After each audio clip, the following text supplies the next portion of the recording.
Okay, so you saw me use this little scenic base to display my trees before.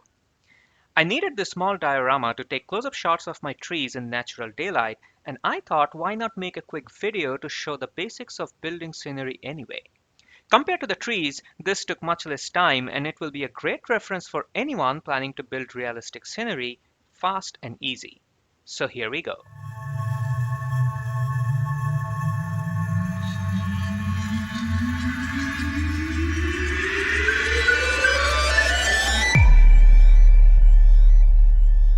I start with an 8-inch by 8-inch MDF base and a piece of rock.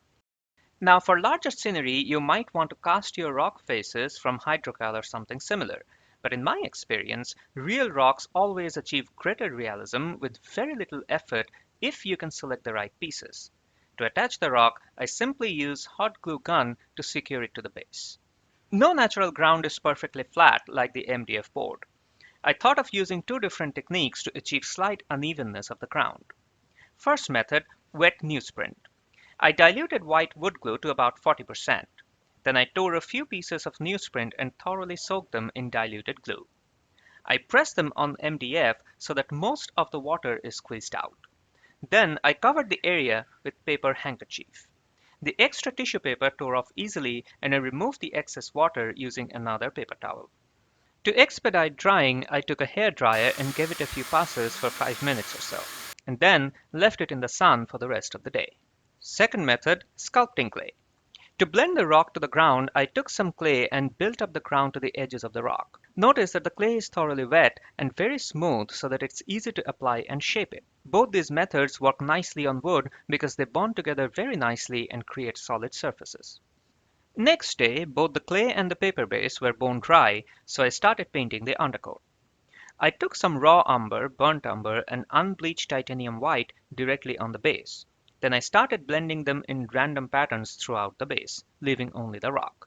The natural color and texture of the rock is the reason I'm using it, so it makes no sense to paint it over. The undercoat will be covered in scenery material, so no need to be finicky about the look. It's just an insurance in case the scenery ever peels off in the future. I also painted the edges in the same color to maintain continuity. I live in an apartment, so a flowering pot is the closest I get to nature on an average day. I took some of the earth in a food container. Notice the color and texture of the ground. It is important to select the earth from the locale you're replicating. Saves a lot of effort to get the right tone of color. I took a fine sieve to separate out the fine dust. The coarser particles are also stored for separate application. Things look different when scaled down, so to lighten the dark brown, I took some beige colored grout and mixed some of the fine brown earth with it. It is very easy to control the tone by varying the ratio of grout versus ground. I settled for somewhere in the middle. Then I found an even smaller food container and poured some of the ground cover. I covered it with a piece of stocking to create a fine dust applicator. To apply the first layer of ground cover, I brushed some matte medium on the surface and sprinkled the fine dust all over the area.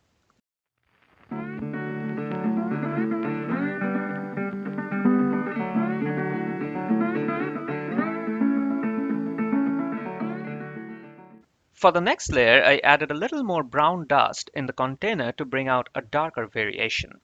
Then I drenched the base in my water and isopropyl alcohol mix. Notice that the loose sand comes off from many parts where the first layer was too light. That is good. It creates subtle variations.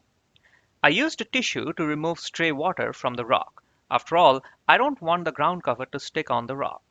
Then I sprayed 50% diluted matte medium on the other corner and started sprinkling the next layer of ground cover.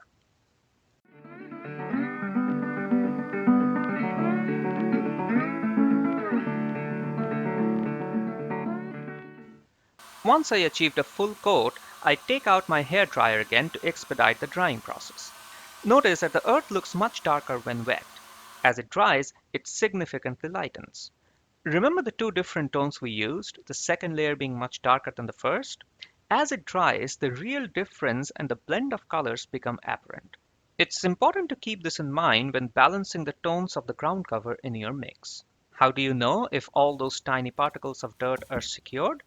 Just bang your base on the table a few times. If you don't see significant chunks falling off, you're good. Now that it's all dry, look at the natural variation of color on the ground. Looks beautiful as is. If you're ever making a model of a barren land, you might as well just stop here. Next, I apply some scenic glue on one side of the base. It's nothing but 50% diluted Mod Podge with a few drops of dishwashing soap. Then I took some larger pieces of earth and rocks and sprinkled them on. This creates smaller rocks and boulders on the ground. If you're lucky, you might even find some dead root or little branches in the sprinkle as well, given its natural earth. I shake the excess off after each iteration and reapply to create more layers. I continued adding smaller rocks and boulders around the base, slightly varying the density.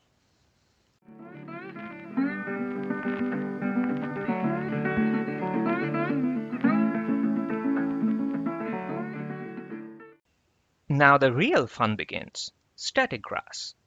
This is possibly the most fascinating and exciting part of making scenery for me. I start with some 6mm late summer mix. This mix has a good variety of tones, green, yellow, and brown. Static grass often get pressed in the packet and become clumpy, so before I pour it in the container, I make sure to loosen up the strand so that it flows better through the mesh of the applicator.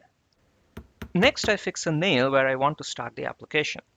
Note that the scenic glue that I used for the small stones and pebbles is still not dry, so the glue doubles up for the static grass as well. I attach the ground wire to the pin and start applying the grass.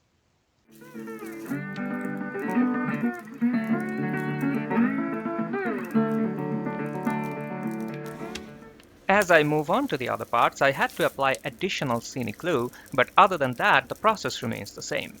Notice that I'm using the Pico Precision Static Grass Applicator. This tool is very effective for working on smaller dioramas and when handling small nooks and crannies like underneath this rock.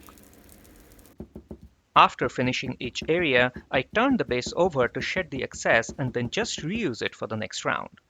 Notice that closer you can take the two terminals, stronger is the effect on your grass and it helps them to stand upright.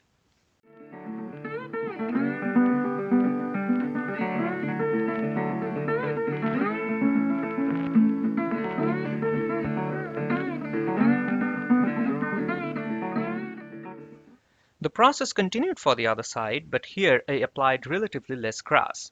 Notice how I left smaller patches of ground where there is no grass at all. It is important to create these little variations to achieve a realistic look. To add some more variation, I took 1mm spring and autumn grass and repeated the step for a little bit of area in front of the taller grass. I added just a pinch of 4mm grass in the mix as well so that it gives it a natural look rather than making it look like a curated lawn. The diorama looks very nice as is, but I thought of adding some more variety. So I brought out my collection of turf and leaves. Starting with the rock, I added some scenic glue at the base and sprinkled the first layer of medium green coarse turf. Then I took a blend of different leaves and ground cover and added the second layer.